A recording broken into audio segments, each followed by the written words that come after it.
Breaking news చూస్తున్నాం. Assembly ప్రతిపక్ష నేత కేసీఆర్ ఛాంబర్ మరోసారి మారింది. ప్రతిపక్ష నేతకు ఏళ్ల తరబడి కేటాయిస్తున్న కార్యాలయం కాకుండా చిన్న రూమ్ ను కేటాయించింది ప్రభుత్వం.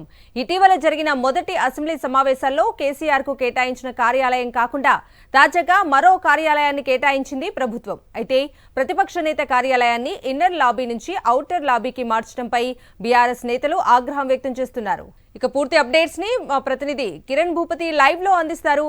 కిరణ్.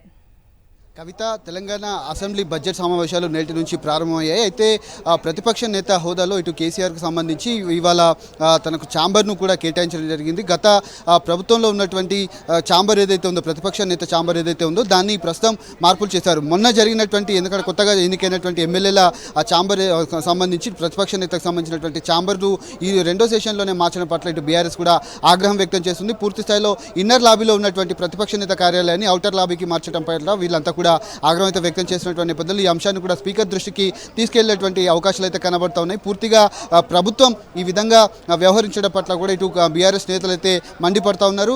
ఆ లాబీకి సంబంధించి మొదటి సెషన్లో ఉన్నటువంటి ప్రతిపక్ష నేత కార్యాలయాన్ని ఇప్పుడు ఔటర్ లాబీకి సంబంధించినటువంటి ప్రతిపక్ష నేత కార్యాలయానికి మార్చారు. దీనిపైన కూడా బీఆర్ఎస్ నేతలంతా కూడా ఆగ్రహం వ్యక్తం చేసిన నేపథ్యంలో ప్రస్తుతం గతంలో ఉన్నటువంటి ప్రతిపక్ష నేత కార్యాలయం కాకుండా ప్రస్తుతం మళ్ళా కొత్తగా ఉన్నటువంటి ఇరుకుగా ఉన్నటువంటి గదిని కేటాయించడం పట్ల కూడా వీళ్ళు అభ్యంతరం అయితే వ్యక్తం చేసినటువంటి పరిస్థితులు ఉన్నాయి. దీన్ని పైకి దృష్టికి తీసుకెళ్లే విధంగా ఒక ప్రణాళికనైతే సిద్ధం చేయబోతున్నటువంటి పరిస్థితులు అయితే మనకు అసెంబ్లీ వేదికగా కనబడతా ఉన్నాయి. కవిత.